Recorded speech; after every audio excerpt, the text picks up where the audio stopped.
और इसीलिए आज आप देश खाप माने जाते हैं।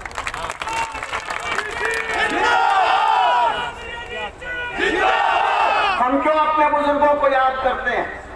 इसलिए याद करते हैं जब हमें संघर्ष करना पड़े, अपनी जिंदगी की समस्याओं से जूझना पड़े, तो उनको याद करने से हमें बल आता है, हमें हिम्मत होती है कि हम अपनी समस्याओं से लड़ सकते हैं। इसीलिए हम आज महात्मा गांधी को याद करते हैं, सुभाष चंद्र बोस को याद करते हैं, सरदार पटेल को याद करते हैं, चौधरी चरण सिंह को याद करते हैं, छोटू राम जी को याद करते हैं, सरदार भगत सिंह को याद करते हैं, क्योंकि वो देश के लिए कुछ करके गए। और उनको याद करने का, जैसा मैं फिर कहूंगा, हमको हिम्मत देता है। मैं एक प्रार्थना करना चाहूंगा सुरेंद्र सिंह जी से।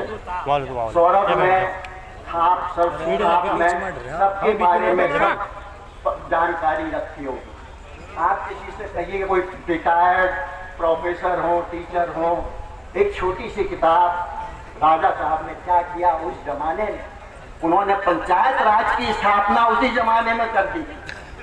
एक छोटी पुस्तक आप उसको लिखवाएं, इसमें आपको लगना चाहिए। आज हम सब वही समस्याएं महसूस कर रहे हैं शायद कि उस जमाने में हमारे बुजुर्गों ने की। आज ये जो शासन में बैठे हैं, हमें फिर गुलाम बनाना चाहते हैं, राहुल हमारी रोजी रोटी छीनना चाहते हैं। खिलाओ ना भाई। आज किसान के पास चाहे 2 बीघा जमीन हो, 2 एकड़ जमीन हो, उससे काम नहीं चल रहा, उसका पैसा नहीं मिल रहा मेहनत का, लेकिन उसको ये कम से कम ये है कि मेरे पास भी कुछ है। ये सरकार उससे आपकी मिल्कियत भी छीनना चाहती है। ये कानून तो खैर अब लाए, हमारा पश्चिमी यूपी की बहबूती तो गन्ने के ऊपर।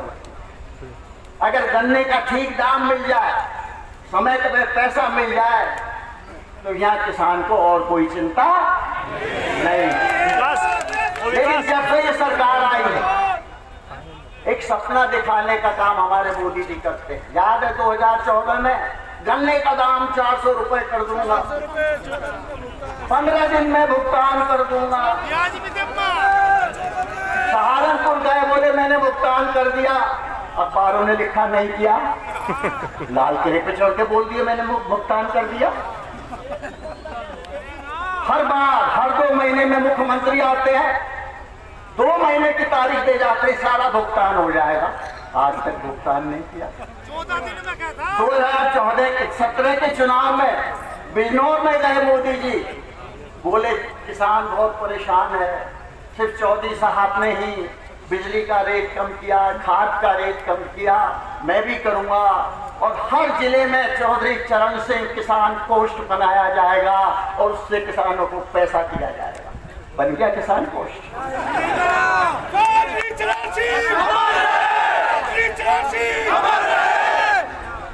1978 में बुजुर्गों को याद होगा, मिल मालिकों ने कहा हम गन्ने का दाम नहीं देंगे, हम नहीं दे सकते।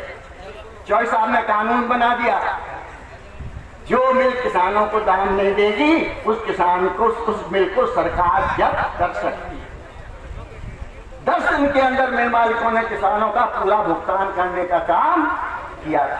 मोदी ने आते ही 2014 में वो कानून खत्म कर दिया। अगर आज वो कानून होता, आप न्यायालय में जाते और कहते इस कानून को लागू करिए, तो सरकार को कोई कदम उठाने पड़ सकते।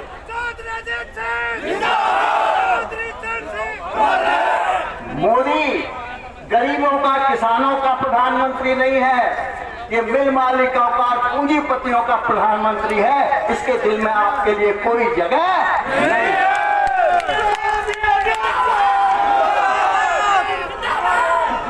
अब ये कानून ले आया, उस कानून में क्या है, पहले 1965 में सरकार ने आदेश जारी किया था कि न्यूनतम समर्थन मूल्य की घोषणा की थी, और ये उसमें था, कानून नहीं बनाया था, सिर्फ एक ऑर्डर था। जितने भी किसान अपनी फसल ऑफर करें, अपना जो पैदावार है उसको दें सरकार के सामने, तो उन्हें एमएसपी देनी पड़ेगी। ये उन्होंने किया। उन्होंने FCI, food corporation of India, जो एमएसपी खरीदने के लिए पैसा दिया उसकी स्थापना की। उन्होंने भंडारण की कम कर दिया था, क्योंकि अगर भंडारण खुला छोड़ दिया जाए तो पूंजीपति सारा गेहूं इकट्ठा कर लेगा, जब आपकी फसल आएगी तो रिलीज कर देगा, दाम कम हो जाएगा, और जब उपभोक्ताओं की जरूरत पड़ेगी तो उसका दाम बढ़ा देगा। इसीलिए भंडारण पर रोक लगाई थी। अब मोदी जी ने भंडारण की सीमा खत्म कर दी। दूसरी तरफ कहते कॉन्ट्रैक्ट फार्मिंग करो। अच्छी बात है, कॉन्ट्रैक्ट फार्मिंग के खिलाफ नहीं है। गन्ना, चीनी, ये भी तो कॉन्ट्रैक्ट फार्मिंग है। लेकिन कॉन्ट्रैक्ट फार्मिंग सिर्फ फार्मर और कॉन्ट्रैक्टर के बीच में नहीं है, मिल के बीच में नहीं है, सरकार भी इसमें शामिल है। सरकार दाम तय करती है, सरकार की जिम्मेदारी है कि वो दाम किसान को मिले। अगर गरीब आदमी सिर्फ किसी कॉर्पोरेट से समझौता कर लेगा, पहले तो कह रहे थे एडीएम ही तय करेगा झगड़े, अब कहते हैं कोर्ट में भी जा सकते हो। फिर कहते हैं इस कानून में हमने एमएसपी खत्म करने की बात नहीं की है। सही बात, इस कानून में एमएसपी खत्म करने की बात नहीं की है, लेकिन एफसीआई जो पैसा देती है उसको दिवालिया कर दिया है। जब मनमोहन सिंह की सरकार खत्म हुई, 91,000 करोड़ का कर्जा था एफसीआई पे। 6 साल में उसने 4 गुना बढ़ा के 3 लाख करोड़ का कर्जा एफसीआई पे कर दिया है। बजट में पैसा दिया जाता है एफसीआई के लिए, अनाउंसमेंट होता है, एफसीआई को पैसा नहीं दिया जाता है, और आज एफसीआई बैंकरप्ट होने जा रही है, एमएसपी देने वाली नहीं है। ऐसे ही आपको कौन सा एमएसपी मिल रहा है? धान का दाम 1900 रुपए, किसान बेचता है 1100 रुपए। खाली ज्ञान नहीं, कोई भी मक्का देख लो, बाजरा देख लो, सरसों देख लो, दाल देख लो, कोई भी एमएसपी पे खरीदारी सरकार नहीं कर। पंजाब में करती है। पंजाब में हर 4 गांव में एक मंडी बनी हुई है, हर गांव को सड़क से कनेक्ट कर रखा है। हरियाणा में भी काफी हद तक है, लेकिन उसके बाहर सरकार एमएसपी पे खरीदारी नहीं करती। भाजपा की सरकार ने बिहार में 2006 में ये एपीएमसी का एक्ट खत्म कर दिया, एमएसपी खत्म कर दी। अब मोदी जी कहते हैं प्राइवेट आदमी आएंगे आपको ज्यादा पैसा देंगे, तो बिहार के किसान में किसी ने ज्यादा पैसा दिया? बिहार में आम आय किसान की 44,000 रुपए साल है, और इसमें 22,000 रुपए उसकी मजदूरी है। पंजाब में हम जो किसान को कहते हैं बहुत अमीर है, उसकी आय 20,000 रुपए महीना है। कर्ज में डूबे पड़े हैं लोग ट्रैक्टर खरीद के, और इनको लगता है देखो ट्रैक्टर पे घूम रहे हैं। कर्ज में डूबा हुआ है किसान। 20,000 में आज के दिन कोई अमीर बन जाता है परिवार? लेकिन प्रोपेगेंडा है, कह रहे हैं कि हम आय बढ़ा देंगे। बिहार में किसान की आय बाकी जगह के किसानों से उनको दाम 25% कम मिलते हैं, क्योंकि यहाँ एमएसपी का नामो निशान वहां पर नहीं है। कौन पूंजीपति ज्यादा पैसा देगा आपको? वो तो पैसा कमाने के लिए काम करते हैं। ये तो सरकार का काम है कि गरीब आदमी की मदद करे, न्याय करे, फसल का उचित दाम दिलाए। कोई व्यक्ति को अगर आप अधिकार दोगे वो कभी आपको पैसा देने वाला नहीं है, लेकिन है प्रोपेगेंडा है। फिर कहते हैं कि आपकी जमीन नहीं जाएगी।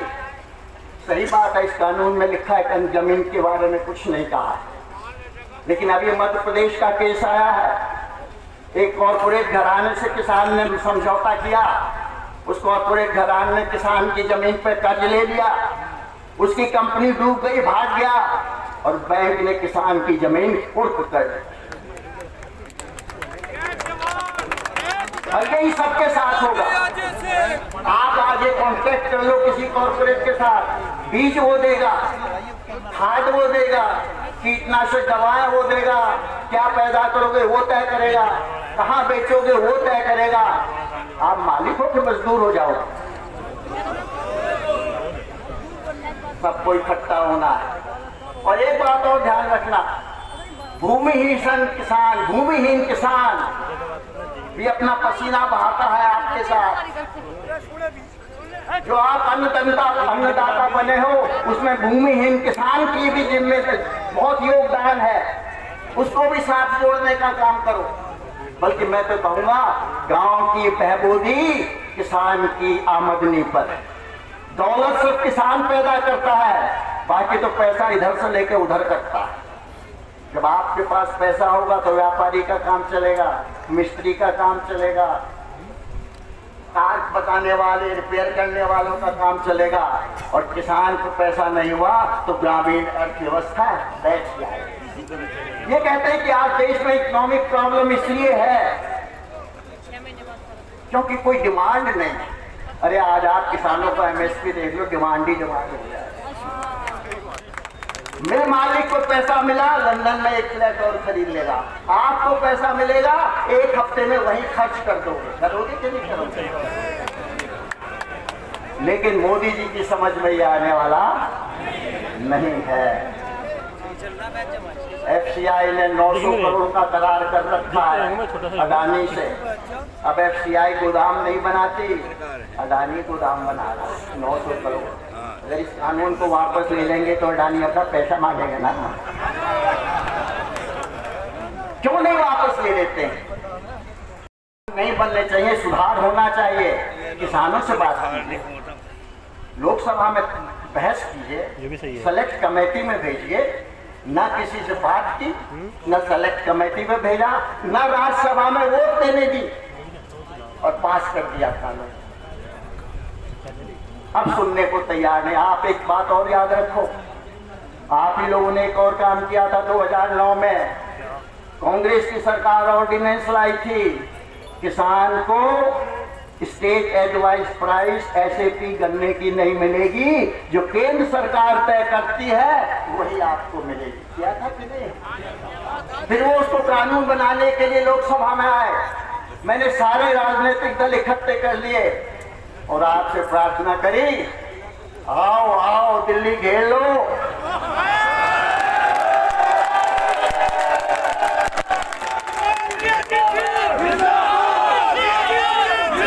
आपने दिल्ली घेर ली और 24 घंटे के अंदर वो कानून वापस हो गया।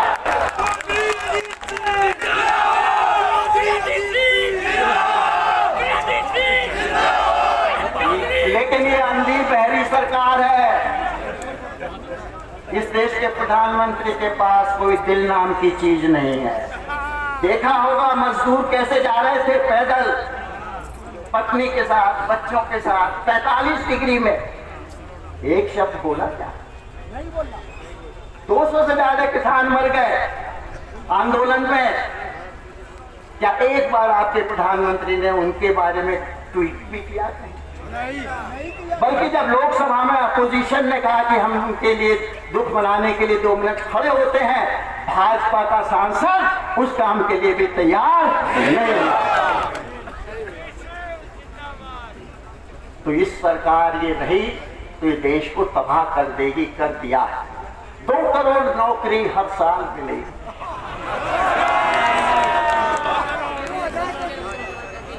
दो करोड़ नौकरी तो खत्म कर दी। किसान की आय दुगनी करेंगे, सॉइल कार्ड देके दुगनी करेंगे। 2022 तक आय दुगनी कर देंगे। मेरे ख्याल से सच कह रहा है, करेगा, लेकिन पहले आधी करेगा फिर अभी तो आय आधी करने में लगा है ना। रोजगार की नौकरी खत्म, युवकों की नौकरी खत्म, यूनिवर्सिटी बंद, मेडिकल कॉलेज बंद, इंजीनियरिंग कॉलेज बंद। बाप के पास पैसा नहीं कि बेटा रेस्टोरेंट में बैठ के कुछ खाया।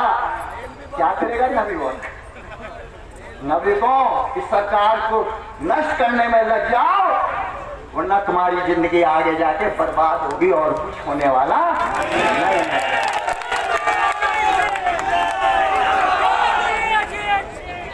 एक बात और याद दिला दूं, भगत सिंह के चाचा हुआ करते थे सरदार अजीत सिंह।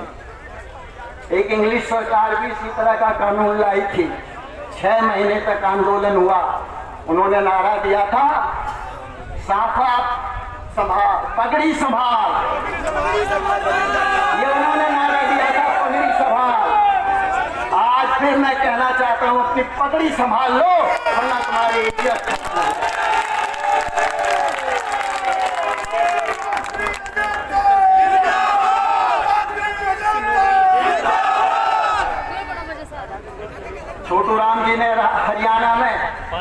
धर्म के ऊपर उठ के किसानों को इकट्ठा किया और उनकी सरकार बनाई। यार इस सरकार ने धर्म के नाम पे किसानों को बांटा, फिर जाति के नाम पे बांटा, और अब ये द्वैतवाद को उतर आए।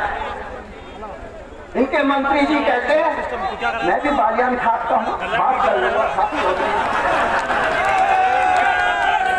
ये चाहते हैं कि लोग खाप के नाम पे लड़े, जाति के नाम पे लड़े, धर्म के नाम पे लड़े, और जो असली लड़ाई है अपनी इज्जत की, अपनी आमदनी की, अपने जिंदगी को अच्छी तरह बिताने की, उस लड़ाई को भूल जाए और आपस में लड़ते रहे। मैं आपसे वायदा चाहता हूं, कोई भी आपके आपस में झगड़े हो, आपको बुरे लगते हो कुछ लोग, ये समय उसको भूल जाने का है। एक बार ये कानून खत्म हो जाए, एक बार आज सरकार बने जो सीधे रास्ते पे चले, फिर सारे झगड़े निपटा लेना। लेकिन अगर एक नहीं होंगे, ये सरकार जाने वाली नहीं। किसान मजदूर एकता, किसान मजदूर एकता, चौधरी अजीत सिंह, चौधरी अजीत सिंह। मैं भी सौरभ गया था, मैंने एक बात कही थी कि अमित शाह ने बीजेपी के एमएलए और सांसदों को और मिनिस्टर्स को कहा है, गांव में जाओ और किसानों को समझाओ। नहीं बदलते। और आपके सांसद तो कहते हैं कि सिर्फ 15 पढ़े लिखे आदमी हैं लोकसभा में, मैं भी एक हूं। भैया तू मुझे आके समझा दे, मैं समझा दूंगा।